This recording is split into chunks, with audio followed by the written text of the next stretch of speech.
Hello बच्चों, आज मैं आपको पढ़ाने वाली हूँ जो हम लोगों ने संज्ञा वाला टॉपिक किया था लास्ट वीडियो में। इसके फर्स्ट पार्ट में उसकी एक्सरसाइज। लास्ट वीडियो में इसके फर्स्ट पार्ट में हम संज्ञा का पूरा टॉपिक फिनिश कर चुके हैं।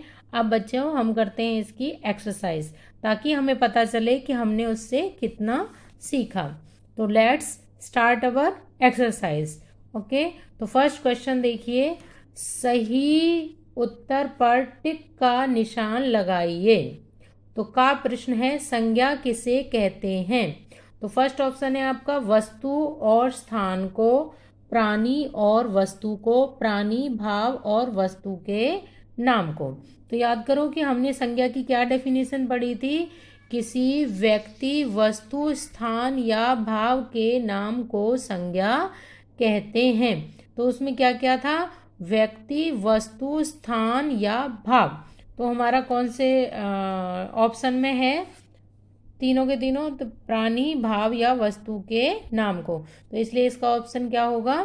Third part. खा प्रश्न देखते हैं हम। व्यक्तिवाचक संज्ञा किसे कहते हैं? संपूर्ण जाति को, भाव के नाम को, विशेष व्यक्ति के नाम को। तो व्यक्तिवाचक संज्ञा किसे कहते हैं?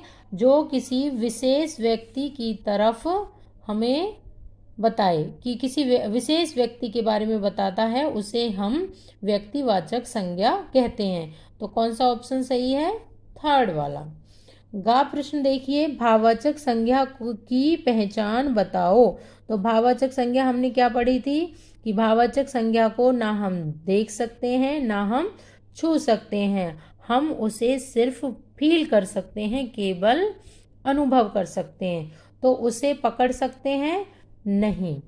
उसे छू नहीं सकते। क्या हम उसे छू सकते हैं? नहीं। तो ये ऑप्शन हमारा क्या है? करेक्ट।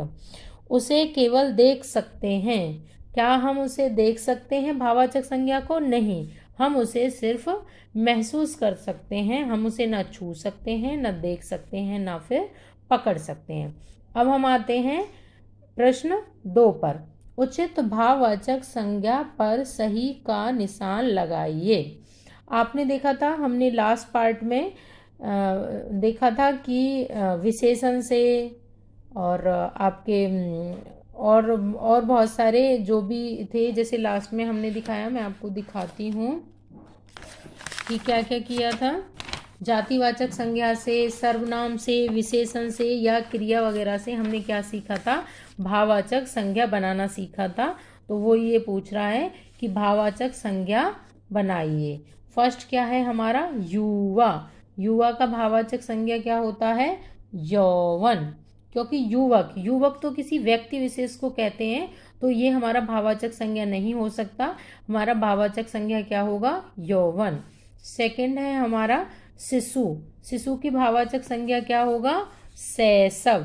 क्योंकि ये एक अवस्था होती है जिसे हम देख नहीं सकते, तो शिशु का क्या होगा भाववाचक संज्ञा? शैशव। मित्र का क्या होगा? मित्रता। मित्र का क्या होता है भाववाचक संज्ञा? मित्रता। बूढ़ा का बुढ़ापा। मानव का मानवता। देव का देवत्व। छा पे देखिए, गुरु का गुरुता। गुरु का गुरुता। बच्चा का बचपन। शत्रु का शत्रुता। तो ये सब हमने देखा कि अलग अलग शब्दों की भाववाचक संज्ञा कैसे बनाते हैं। अब हम आए हैं थर्ड प्रश्न पर। थर्ड प्रश्न को देख लेते हैं, तीसरे प्रश्न को देख लेते हैं। निम्नलिखित शब्दों में कुछ जातिवाचक संज्ञा और कुछ भाववाचक संज्ञा शब्द मिल गए हैं, उन्हें अलग अलग लिखिए। तो ये क्या है? लड़कपन। लड़कपन किस में आएगा? भाववाचक संज्ञा में आएगा। मित्र किस में आएगा? जातिवाचक संज्ञा में आएगा। घोड़ा किस में आएगा? जातिवाचक, क्योंकि जो घोड़ा है पूरी घोड़ा जाति को हमें बता रहा है। लड़का किस में आएगा? जातिवाचक। हाथी जातिवाचक। बोतल जातिवाचक। मानवता भाववाचक। अब मानवता को आपने कैसे पहचाना कि ये भाववाचक संज्ञा है? क्योंकि मानवता को हम देख नहीं सकते, छू नहीं सकते, इसे हम सिर्फ अनुभव कर सकते हैं। इसलिए मानवता हमारी किस में आएगी? भाववाचक संज्ञा में आएगी। उससे आगे है शत्रुता। तो शत्रुता क्या है? हमारा भाववाचक संज्ञा है। माता, माता क्या है? जातिवाचक संज्ञा। बुढ़ापा, बुढ़ापा क्या होगा? भाववाचक संज्ञा। उसके बाद में हम प्रश्न 4 को देखते हैं। कोष्टक में दिए गए शब्दों को भाववाचक संज्ञा में परिवर्तित करके खाली स्थान भरिए। कक्षा में रमा और राधा की गहरी, मित्र क्या होती है? मित्र का भाववाचक संज्ञा बनाइए, मित्रता। तो क्या आएगा इसमें? मित्रता। कक्षा में रमा और राधा की गहरी मित्रता है। खा प्रश्न को देखते हैं हम। चुटकुला सुनकर मुझे खालिस्तान आ गई। हंस का क्या होगा? हंसी। चुटकुला सुनकर मुझे हंसी आ गई। आम में बहुत मीठा, मीठा का क्या होगा? मिठास। तो मैं इन सबको आपका लिख देती हूँ, राइट कर देती हूँ। मित्र का क्या होगा? मित्रता। हंस का क्या होगा? हंसी। गा में देखिए, आम में बहुत मीठा, मीठा का क्या? मिठास है। घा, नदी का खालिस्तान बहुत तेज था। बहना का क्या होगा? बहाव। तो क्या बन जाएगा ये वाक्य? नदी का बहाव बहुत तेज था। रमा ने खाना खाकर खालिस्तान मिटाई। तो भूखा मिटाई थोड़ी आएगा, भूख मिटाई। तो क्या आ जाएगा यहाँ पे? भूख मिटाई। 4 प्रश्न को देखिए। बच्चे की खालिस्तान ने थकान दूर कर दी। मुस्कुराना का क्या आ जाएगा? मुस्कुराहट। बच्चे की या तो मुस्कुराहट आएगा या फिर मुस्कान। मुस्कान भी आ सकता है और मुस्कुराहट भी आ सकता है। आपका क्या आएगा? मुस्कुराहट। तो ये दोनों ही करेक्ट हैं, दोनों ही भाववाचक संज्ञा हैं। ज़्यादा करेक्ट क्या? मुस्कान।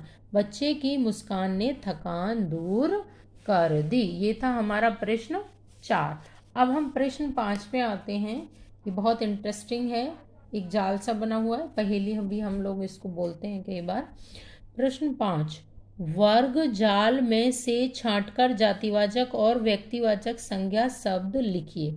ये बनाने के लिए पहले हम देखेंगे कि कौन कौन से शब्द इसमें बनते हैं और फिर हम उन्हें देखेंगे कि क्या वो व्यक्तिवाचक है या फिर वो जातिवाचक है। तो जैसे कि पहला है ग और अंग और गा, इससे क्या बन गया? गंगा। तो गंगा क्या क्या होता है? गंगा क्या है? गंगा किसी लड़की का नाम हो सकता है और एक पर्टिकुलर नदी का नाम भी गंगा होता है। इसलिए ये गंगा किस में आएगा? आपका व्यक्तिवाचक संज्ञा में आपका गंगा आ जाएगा। उसके बाद देखिए पुस्तक, पुस्तक। अब जो ये पुस्तक है, पुस्तक किस चीज़ का बोध करा रही है? क्या ये किसी व्यक्ति विशेष का बोध करा रही है? नहीं, ये पुस्तकों की पूरी जाति का बोध करा रही है। इसलिए पुस्तक क्या होगा? जातिवाचक संज्ञा होगा। इसी तरह से देखो, ये क्या हो गया? महल। महल क्या होता है? महल किसी का नाम नहीं होता, किसी पर्टिकुलर महल का। महल एक जाति है। सभी इमारतें, जो बड़ी बड़ी इमारतें, जो महल होते हैं, उन सभी को महल कहते हैं। तो ये क्या हो गया? जातिवाचक संज्ञा। अब एक और यहाँ पे बनता है नाम। नाम, नाम क्या है? जातिवाचक संज्ञा, आपका नाम हो गया। उसके बाद हो गया मनाली। मनाली क्या है? मनाली एक जगह का नाम है, जो पहाड़ी एरिया है जहाँ पे लोग घूमने फिरने के लिए जाते हैं। तो मनाली एक विशेष स्थान को बता रही है, तो इसलिए ये क्या हो गई? व्यक्तिवाचक संज्ञा हो गया आपका मनाली। ठीक है, तो आगे चलते हैं। ये है जैसे लखनऊ, लखनऊ।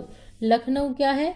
लखनऊ एक विशेष जगह का नाम है, जो आपका उत्तर प्रदेश है, उसकी जो कैपिटल है, उसकी जो राजधानी है, उसका नाम है लखनऊ। तो लखनऊ क्या हो गया आपका? लखनऊ हो गया व्यक्तिवाचक संज्ञा। लखनऊ आपका क्या हो गया? व्यक्तिवाचक संज्ञा। अब इसमें एक और देखो, भारत। भारत, भारत क्या है? भारत हमारे देश का नाम है, इसलिए ये क्या होगा, ये एक विशेष कंट्री को रिप्रेजेंट करता है, भारत जो नाम है, इसलिए इसको क्या बोलेंगे, व्यक्तिवाचक संज्ञा कहेंगे। इस तरह से आप कोई भी आपको इस तरह से वर्ग दिया हो और उसमें से आपको जातिवाचक या व्यक्तिवाचक संज्ञा शब्द निकालने हो तो आप निकाल सकते हैं। अगला हम प्रश्न देखते हैं। प्रश्न 6, निम्नलिखित प्रश्नों के उत्तर लिखिए। संज्ञा का क्या अर्थ है? भाववाचक संज्ञा किसे कहते हैं? जातिवाचक संज्ञा और व्यक्तिवाचक संज्ञा में अंतर बताइए। तो प्रश्न क्या देखते हैं हम, संज्ञा का क्या अर्थ है। आपने जो पढ़ा है आप अपने चैप्टर को पार्ट 1 को देखिए और वहाँ से आप संज्ञा की डेफिनेशन देख सकते हैं। फिर भी मैं आपको एक बार बता देती हूँ, संज्ञा किसे कहते हैं। संज्ञा किसी व्यक्ति, वस्तु, स्थान आदि या भाव के नाम को संज्ञा कहते हैं। आई रिपीट अगेन, किसी व्यक्ति, वस्तु, स्थान या भाव के नाम को संज्ञा कहते हैं। भाववाचक संज्ञा, भाववाचक संज्ञा वो शब्द होते हैं या वो शब्द जो किसी भाव, गुण, ठोस, अवस्था, दशा आदि के बारे में बताए, उसका बोध कराए, उसे भाववाचक संज्ञा कहते हैं। जातिवाचक संज्ञा और व्यक्तिवाचक संज्ञा में अंतर स्पष्ट करिए। जातिवाचक संज्ञा कौन से संज्ञा शब्द होते हैं? वो संज्ञा शब्द जो किसी विशेष जाति का बोध कराए, पूरी जाति का बोध कराए, उन्हें जातिवाचक संज्ञा कहते हैं। जबकि व्यक्तिवाचक संज्ञा उस संज्ञा शब्दों को कहते हैं जो किसी व्यक्ति विशेष या किसी विशेष स्थान या किसी विशेष वस्तु का बोध हमें कराती है, उसे व्यक्तिवाचक संज्ञा कहते हैं। एक और पहचान होती है बच्चों जातिवाचक संज्ञा और व्यक्तिवाचक संज्ञा को पहचानने की, कि व्यक्तिवाचक संज्ञा हमेशा क्या होती है, एक वचन होती है, सिर्फ एक चीज के बारे में व्यक्तिवाचक संज्ञा शब्द बताते हैं। जबकि जातिवाचक संज्ञा में हम एक से ज्यादा के बारे में बताते हैं, एक से ज़्यादा, वो वहाँ पे बहुत सारी चीज़ें होती हैं जिनके बारे में जातिवाचक संज्ञा शब्द बताते हैं। तो ये था बच्चों आपकी पूरी एक्सरसाइज संज्ञा की। तो प्लीज़ इसे आप वीडियो को दोबारा देखें और अपनी इस एक्सरसाइज को, इस अभ्यास पत्रिका को पूरा करें। नेक्स्ट वीडियो में एक नए टॉपिक के साथ फिर मिलेंगे, तब तक के लिए बाय बाय।